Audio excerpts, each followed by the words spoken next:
안녕하세요, 별부자 세무사입니다. 이번 시간에는 홈택스로 다른 사람의 세금을 대신 납부하는 거, 즉 대납하는 방법에 대해서 알아보도록 하겠습니다. 먼저 국세청 홈택스 사이트에 들어옵니다. 들어온 다음에 로그인을 해야겠죠? 로그인은 공인인증서, 은행용 공인인증서 또는 범용 공인인증서로 로그인을 합니다. 로그인을 한 다음에 여기 보이시죠? 신고납부, 신고납부를 클릭합니다. 자, 신고납부를 클릭해서 들어오면은 자, 왼쪽 하단부 쪽에 보면은 국세납부 있죠? 자, 세금납부, 국세납부 여기를 클릭을 합니다. 클릭을 하면 납부할 세액조회 납부, 자진납부, 타인세금 납부가 있습니다. 여기 타인세금 납부 이거를 클릭합니다. 다른 사람의 세금을 대신 납부해 주는 거기 때문에 타인세금 납부로 들어오고요. 자, 전자납부번호, 인적사항, 그 다음에 세금 납부 정보 입력하는 게 있는데 여기서 좀 중요한 거는 결정구분 그리고 세목 요 두 가지, 그 다음에 관할세무서 이것도 아주 중요하죠. 자, 이거에 대한 정보는 다른 사람이 납부해야 될 납부서를 받아가지고 그걸 보면서 정확하게 입력하는 게 중요합니다. 자, 세금을 납부할 때는 이 납부 번호 여기에 대한 정보가 아주 중요하고요. 진하게 표시되어 있죠? 요거 아주 중요하고, 그 다음에 세금액, 그 다음에 어떤 세금을 낼 것인지에 대한 정보가 있으니까 그거를 정확하게 기입을 해서 납부를 해야 되겠습니다. 자, 이번에는 원천세 중에서 사업소득세 납부하는 걸 해보겠습니다. 지금은 다른 사람의 세금을 제가 대신해서 납부를 해주는 겁니다.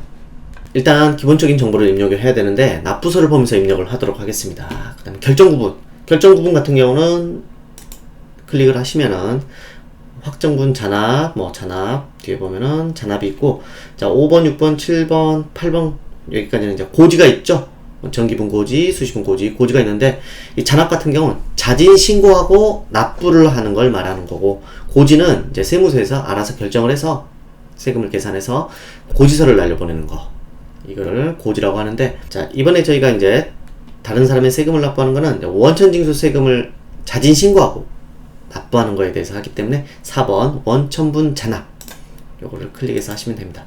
자, 이 결정 구분에 대해서 좀 더 구체적으로 알고 싶다 그러면 여기 보이시죠? 알아보기 여기를 클릭해서 보면은 이런 구체적인 정보가 나옵니다. 이걸 보시면서 정확하게 1번, 2번, 3번, 4번을 정확하게 클릭을 하면 됩니다.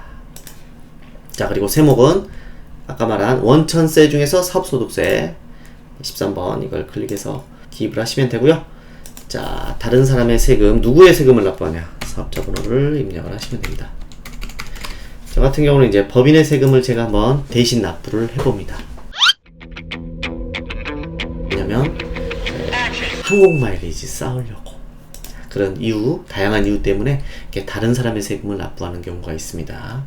확인을 클릭하니까 기본적인 정보가 나오죠. 그러면 관할세무서, 소초세무서 확인하시고, 그 다음에 세금에 대해서는 직접 수기로 손으로 입력을 하셔야 됩니다. 자, 2386 입력을 하시고, 자, 납부 기한은 10일까지죠.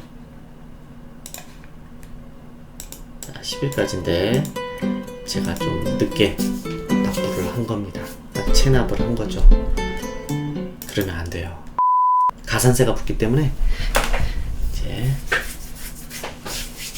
그 다음 납부 기한, 원천세 같은 경우는 이제 10일까지 납부가 가능한데 저 같은 경우는 여러분들에게 영상 소개를 하기 위해서 12일에 한번 찍어 봤습니다. 정확하게는 이제 10일날 납부를 하셔야 되고요.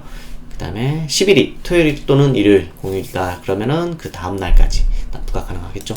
만약에 10일이 토요일이다 그러면 12일이 납부 기한이 되기 때문에 요거 잘 확인하시기 바랍니다. 이렇게 해서 납부를 누르시면 됩니다. 납부를 하시면은 여기 같은 경우는 이제 국세 인터넷 납부 기본적인 정보 동의하시고 이 납부 내역이 맞는지 확인을 하신 다음에 이제 신용카드 여기를 클릭을 합니다. 그러면 신용카드로 납부할 거에 대한 정보를 쭉 기입을 하시고,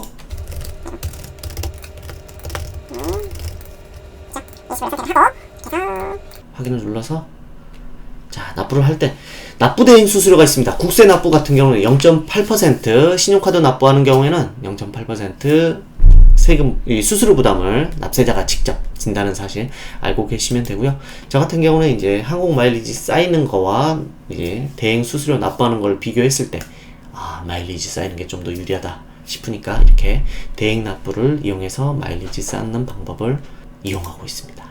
여기 다시 납부하기 클릭하시면은 기본적인 정보가 나오죠. 그럼 이 정보 한번 확인하시고 납부를 하시면 되겠습니다. 다시 돌아와서 납부하기를 클릭을 하면 계좌이체 신용카드 납부가 가능하고, 그 다음 납부서 출력을 하게 되면 납부서가 나옵니다. 이걸 가지고 금융기관에 가셔가지고 직접 납부를 하실 수도 있고, 또는 거기에 넣은 금융기관에 계좌번호가 있습니다. 국세청 번호가 있으니까 거기로 계좌이체를 통해서 또 납부가 가능합니다.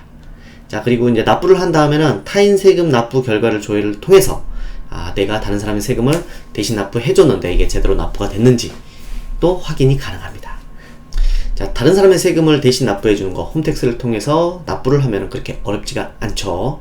지금까지 홈택스를 통해서 다른 사람의 세금을 납부하는 방법, 즉 대납하는 방법에 대해서 알아봤습니다. 홈택스로 다른 사람의 세금을 납부하거나 나의 세금을 납부할 때 신용카드로 결제를 한다고 했을 때 0.8% 신용카드 수수료가 발생한다는 거 잊지 마시고요. 대신에 이제 카드로 납부할 때의 장점은 국세 납부에 있어서 마일리지 쌓이는 게 있습니다. 그런 카드가 있어요. 항공 마일리지가 적립이 된다던가 아니면 포인트가 적립이 된다던가 하는 그런 카드가 있고, 국세 납부에 대해서 마일리지 적립이 안 된다거나 포인트 적립이 안 되는 카드가 있습니다. 그런 카드 정확하게 구분하셔가지고 카드 수수료 발생하는 거에 대한 또 다른 이득을 얻으시기 바라겠고요.